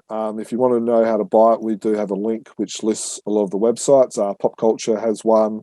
You got yours from your local comic book shop. Cult Collectibles, I think, is another one that lists them in Australia as well. So there's a few places, but to get Wave 2.0, we will have to probably sell a lot of these figurines. Well, if anyone who's ever been a fan of the Phantom, track down one of these toys because. Yeah. I'm still not sold. I know you were having the debate in your YouTube clip, Germ, about boss fight versus NECA and which one's the better toy. I'm still on the fence. I really like the bigger size, and I feel like of the NECA.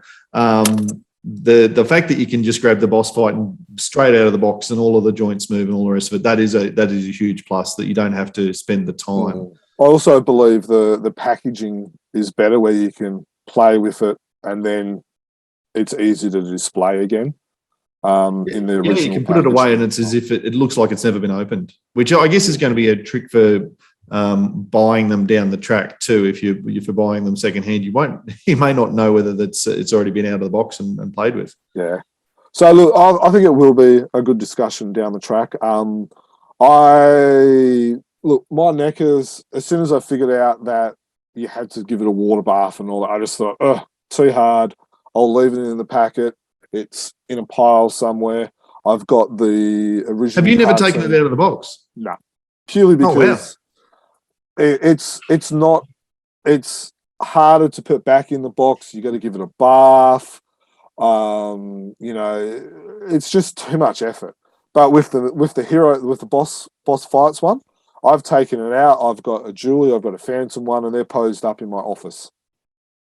So yeah, and look, I've just reached around behind me and grabbed my NECA Phantom off the shelf where he's been posed. So I did like him. He was well worth the time getting him out of the box. I like the fact that the boss fight is a more live Phantom. He's more realistic as a pose, whereas old NECA Phantom and the original style Phantom is going to come out soon, and we can buy that on eBay now.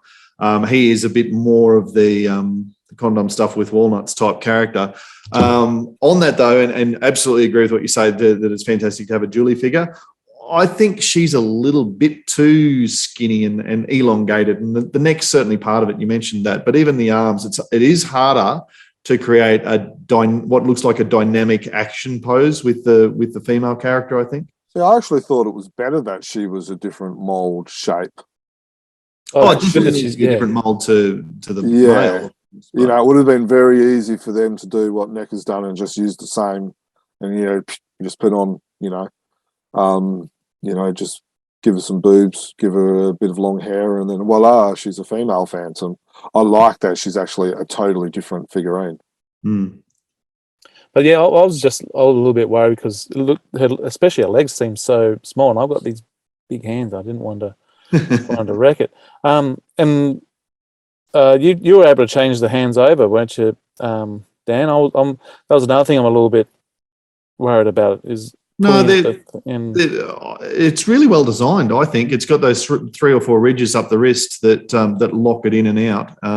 It is a bit of an effort to pull it off, but I've certainly enjoyed posing with the guns or with the fists and that sort of thing. So can you do that with the NECA?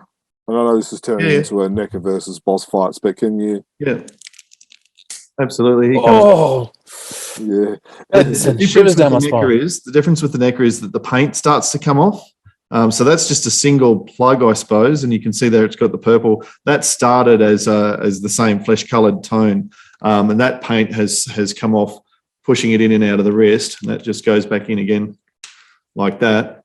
Whereas the boss fight, hold up her wrist there. It is all still the same colour. There's no there's not that movement on the boss fight, whereas you do have that possibility with the NECA figure. So, the NECA is also a little bit more articulated, if you like. It has got more movement in it, even to the toes. The toes on the NECA, you can point. I'm trying to get that in a place that you can see it, but the toes move up and down on the NECA as well, which is great for when you want to pose him kneeling down, that sort of stuff. Whereas you don't have that movement in the boss fight, although you do have pretty good ankles, ankle rotation, ankle movement there. So the other thing with just keep playing with that, and I'll ping you on the screen. So the other thing with the NECA is you can take off like the heads and the waists and stuff like that. Can you do that with the NECA? No, you can't. Actually, you must be able to, because the new. And I haven't actually tried it. With the new one's got the skull. But the new one comes with the skull that you can swap it. So, watch me cry on live. Oh, don't do it. Maybe the Phantom Defenders of the Earth one isn't designed for it. We'll have a proper try when we get the old school striped trunks. Ooh. I bet you did that. Did you have sisters by any chance and do that to their Barbie dolls? It's the deltoids on this guy on the NECA that just a bit over the top. That's why you can't get him off, because he's got such a strong that's neck right.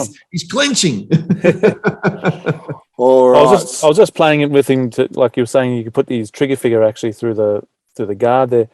I actually had to take that out. It just looked a little bit too lifelike. I didn't want him to come to life like Woody on Toy Story or something like that. So I've just made him safe again. You might be having a little pea shooters sting you in the middle of the night as Phantom comes to life. No, he'd be protecting you because he's the guardian. But I've just been mucking around with him now, so he's not going to stand the way I had him before. I'm going to have to fix him up. Rightio. Well, what's worth, the boy Phantom has his head come off too, I've just discovered. Oh, yeah. As you can see, we've spent a lot of time talking about these toys. We are very excited that they've come, and thank you, Boss Fight, for producing a high quality figure. That's what it would look like if the if the Julie figure was just the same body with a different head. Looks like he needs a haircut. So Fabio Phantom. So, Dan, did you just want to make mention of what you talked about with what you learned about what was it? About the availability of some of the figurines? Oh, so the Icon in Australia are no longer carrying the NECA figures. My understanding is, and this is nothing official, I suppose, but it's talking to people who would know, is that Icon have had a relationship with NECA across all of their products for something like 20 years. But with over the period of time since the Defenders of the Earth Phantom came out, not just Defenders of the Earth Phantom in that range, but a lot of the other NECA products, they have started selling direct from their website, direct to people. And that's been in, I guess it's not allowed under the contract that they had with Icon. So Icon have decided that they are no longer going to have any dealings with NECA. So you won't be able to get the NECA items through Icon anymore, as we were able to when these ones first came out. So that arrangement has ceased. And Icon, as far as I can tell, obviously linked to pop culture, they were the only importers of this toy into Australia at the time, outside the privateers, which is again what has got Icon upset, is that privateer market. Yeah, that's a shame, because I actually was hoping to get it from pop culture. So you can still get your Defenders of the Earth one. They've still got it on their website, don't they? But they don't have the original one, I don't think. No, they don't. They definitely don't have the original one. And they don't have. And then with the boss fights, they've got Wave 1.0 and 1.5, I think, as well. So, but they don't have the Power Stars and the little blind bags on their website yet either. So that will be an interesting watch this space. Yeah, but something else that pop culture does have. I know I'm skipping down the the run sheet a little bit, but I thought this was a good segue. They're going to have the Phantom Treasures of Drakon board game. That's appeared up on pop culture apparently, and on other game, not just pop culture, but other game sites as well. Keep going, Steve, but I'll just I'll have this up so you can see. This is the pop culture website with Phantom search results, and here we see Treasure of Drakon. Fantastic. So it's not just available on the Frew website. It is now. Well, is it still available on the Frew website? No, it's not available there. Yeah, it's not available on their website anymore. It's just on pop culture, and then I think it's also on some game websites as well. So very good. And the price there is $84.99, down from I think it said $99.99. That's right. So, and I can't remember now how much it was on the Frew website, but I feel like it was like 105 or 120. I think that's because we got the trade paperback as well. Yeah, right. Yep, quite possibly. And just confirming, as Germ said there before, that there's the NECA Defenders of the Earth, but not the newer ones. So. That's right. I was actually pleasantly surprised when I went here to see how much Phantom stuff is still available, and I'd completely forgotten about the Iron Studios one, so I got very excited and thought I'd stumbled across something that Germ said, no, that's been on the website for 6 months. So anyway. Yeah, very good. Okay. Do you have any problem with it? Because I know there's probably a little bit of chat or muttering about the fact that the Phantom board game, which the first time we heard about it was a Kickstarter exclusive. You had to be in the Kickstarter if you were going to get the board game. And then, and some people, I guess, liked that idea of the exclusivity of having something that not a lot of people do have. And I think I've seemed to remember people sort of muttering when it appeared on the Frew website going, oh, I didn't expect that. Now it's even more broadly available. Do you have any concerns about that or wondering? I don't think it was ever that it was never going to be available to the wider public. Must have been just a misunderstanding with people, because I'm glad that it's available to the wider public. The more people get to see it, the more people get to see Phantom. And that can only be a good thing. Yeah, completely agree. Yeah, and I did actually wonder if it was only through Frew putting in all the extra orders that the Kickstarter actually got over the line, or certainly contributed to the Kickstarter getting there, because there was 1,000 units or whatever it was at the time. So Frew getting some money back on that investment, and we all ended up with a board game. I've got no problem with it. Yeah, I think it's good. Okay, we've got some news out of France, and this is not more about Pidde Andersson's story. It's French publisher, what they call Editions Black and White, are publishing Jean Metton Team Fantomen stories in a nice-looking hardcover book.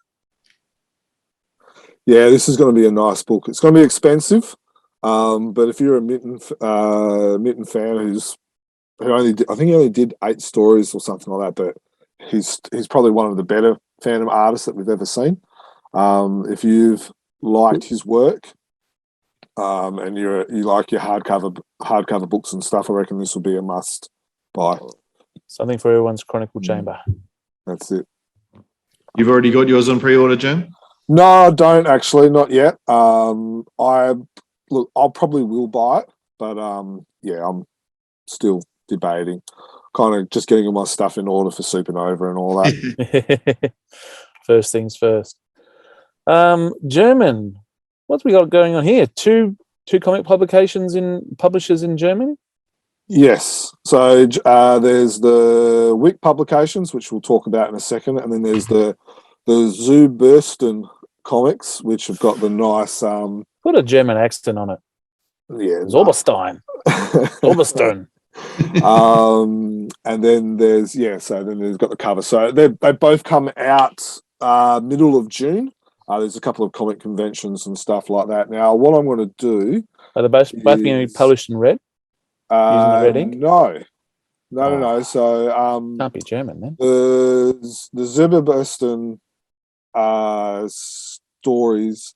The first one is going to be actually which one is it? This one. It's going to be this story. I'll just come off the screen. The Ghost and the Monster. Ghost and the Monster is going to be right. in the first German issue for Zuberston. Oh, really? And then there's There you also going to be a Lee Falk, Fred Fredericks story as the backup. So that starts then, and then in where are we? Sorry, I'm just trying to. And then with the Wick. So it must be quite a large book. Yeah, then, it's going to be like what do you call it? How can I do it? Yeah, there. And then the Wick publications. This is going to. So we've got copies of the 12. Different issues. So these are the covers. So these were all drawings from a Turkish artist who's living in Germany. So there's some great artwork here.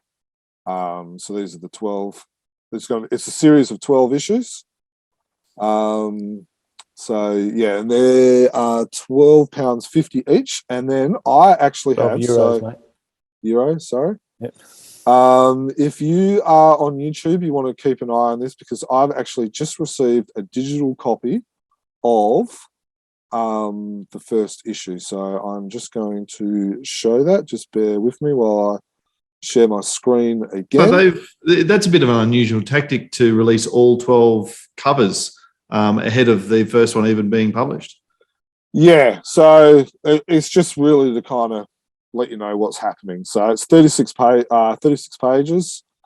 You've got your intro, and then these are the stories. These are the Bastille stories. This is for Wick Publications now, that were originally created, or some that were not yet published for them from the 1980s, and they've been retouched up by the artists and rewritten where needed by the German creator called Pidde. So this is Peter Minigan. Yep. So this is the first issue here, which you can see here. So it's in black and white. And then you got your stories. Look at that.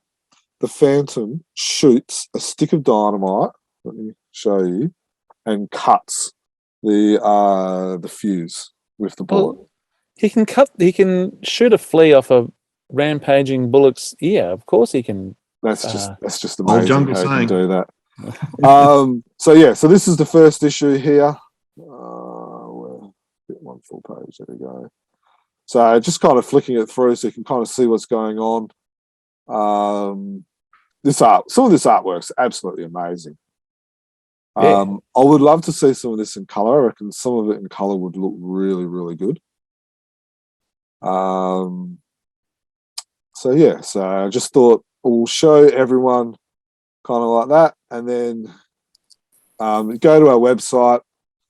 You can have a look at some of the covers. You can have a look at the details of what stories have already been published, what stories are yet to be published, and everything like that as well. So go to our website. You won't be disappointed in having a look at that. It looks like it will be a great series. We have organised a Phantom fan in Germany who will be reviewing these for us as well. So as they come up, they'll be in our Comics and News podcast, and then we'll stick some of them up on YouTube and stuff like that as well for fans. Very good. Good work. Well done. Okay. Now, talking about fans now have an opportunity to get into Frew stories. Frew's giving the opportunity, I think it was in, what was it, 1917, I think? Or was it, no, it was an email. An email that came out from Dudley. Letting us know that if you want to be in a Fandom story, you have to, I think, take a photo. Was it a headshot or a full body shot? Yeah, both. Yep, do both, and you supply a bit of information about what type of story you'd want to be in. And if they think, I reckon that'd be a perfect match for this story, and then they'll invoice you, was it $700? Yeah, the cost is $700, and you don't get invoiced until the story's been started. So that might be next week, might be a year or two down the track. So if you can afford to just put $700 on ice for the moment, for the chance to get into a Phantom story, go right ahead. Now, one of you guys. I was also thinking not all of us are like Pistol Pete or or Jamie, what's his name, who've been able to pop into a fair few stories, Jamie recently, and Pistol Pete over a number of years. So this might be an opportunity for the common fan to get in. Well, common fan with deep pockets. Any of you guys want to do it? No, mate, I don't have $700 to spend on that, and I don't want to see myself as a roughneck getting a skull mark, and that's pretty much the only character I'm going to be. Right there, you reckon? It'll be one of those Wilson. I'll come back in as a vulture. One of those Wilson McCoy bad guys, you know. Look, it's football ears. Yeah. It's a great idea. I reckon there will be quite a few fans that will do it. What I reckon one way they could have really added to the value of it was, if they actually get that original page, like, so say for instance, if you're in the story, the artist has to draw that traditionally and you get that page as well, because you hope so. You're spending that much money to get in there. There's been no mention of that, but I think it would just be awesome, because then you would have and not every fan's into art and all that. But if you're like, well, hang on, I'm in this story, I've got the original, then you can do, what it looks like in the Frew comic. That's like a frame piece that, people can get their husbands, their wives. It's a real statement piece. It's a big splash piece that you can do. You can stick it in your pool room. It's a real conversation piece. They will then buy 20 copies of that comic and give to all their families. I think it's a good idea. I would like to see the option of maybe getting the original art. And look, whether they've already thought that through or not, even if you don't get the original for your $700, you should at least absolutely get dibs on buying it first, or dibs on the pages or pages that you'd like to buy. And I agree, Jim, that would be something that people would chase up, I think, because who wouldn't want to? You'd want to be shaking hands or arms around the Phantom. You wouldn't necessarily want to be the one on the other end. even if you were like you, Dan, and got punched in the face, or punched in between the V on as the vulture or something, in like Popsy in the Wharf Rat style. I think it would still be an iconic piece that will feature very proudly in a lot of people's houses. Absolutely. The other advantage of it, which I don't think it's been mentioned or thought about or even discussed, is that it's a great way of Frew saving some money on the cost of producing stories as well. Oh no, 100%. That's exactly what it's about. Yeah, that's getting people to, like, if the three of us all did it, and they go, you know what, we can put the three of you in the same story, and suddenly there's $2,100 that's all gone towards the creative costs. And look, I'm not sure what they charge, what they get charged per page, but I would assume at a pure guess, it's probably at least 2 pages worth, the $700. So you're right. If you get 2 fans in there, there's 4, maybe 5 pages that's already been covered for. So they're only having to pay for 15 pages instead of 22 pages. It's actually a really clever way of raising in a bit of extra funds for the production of a story. It actually, well, some artists, I suppose, would may be hampered by that, but most artists would also like, hey, this is a bit what the character looks like, and then go with that. So, it's no skin off their nose, you wouldn't have thought. They've got to find some sort of picture to base it on, or an idea to base it on anyway. So, it's a clever idea, money for nothing from their point of view, in a sense, but something quite special from the buyer's end. So, and it gives the fans a bit of ownership, a bit of of that story and all. I think it's a good idea. Yeah, I wonder if those reporters from Kid Phantom in England are ever going to show up again. Yeah, that now looks like a real bargain, doesn't it? Us appearing in. That was great. I still get a chuckle out of that. I reckon that's brilliant. Next up, I'm not too sure about this one. I tried clicking on the link to have a read and it didn't work for me. The Phantom published again in Assam language. what is the Assam language? So I'm not sure if you're pronouncing it correctly. Probably not. I'm probably not. It's a language. It's an Indian language. Then I definitely am not. Now I'm going to stuff up. Siaj, who's a friend of the Heloise? podcast, Siaj, yeah, that's his native language, from the state of India that he is from, and the article's written by him, just talking a bit about the history of the Phantom from that state, and also about the comic being published in that language. So it's an interesting article. There's like a magazine that's been published once a month, which features a page or two from the Phantom, from one of an Indrajal comic. Also in July, August, maybe, there is going to be an article written by Siaj about the Phantom that's going to appear in that magazine as well. So it's pretty cool. It's good to see the Phantom in India now produced in Hindi, Bengali, English, and Tamil, and now Assam. So it's good. Yeah, really good to hear. And on that positive note, I think we've come to the end of the podcast, fellas. We have. So, as always, you can always check us out on chroniclechamber.com. You can email us at chroniclechamber@gmail.com. And if you haven't subscribed to our YouTube or to our podcast, you can do so through YouTube or through iTunes or through any Spotify or any other podcast app. Please hit the notification button and all the bells and all the whistles, all that sort of stuff, so you know when we have put out something new.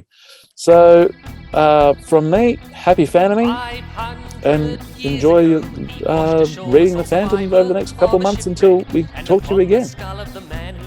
Fabio Phantom says happy Phantoming. Happy Fantoming. Also a shout out to Sean. Justice and cruelty and all my sons will follow me, so evildoers will believe that this man cannot die. The Phantom, the ghost who walks. The Phantom, enemies beware. The Phantom's always there, but you won't find the Phantom. He finds you.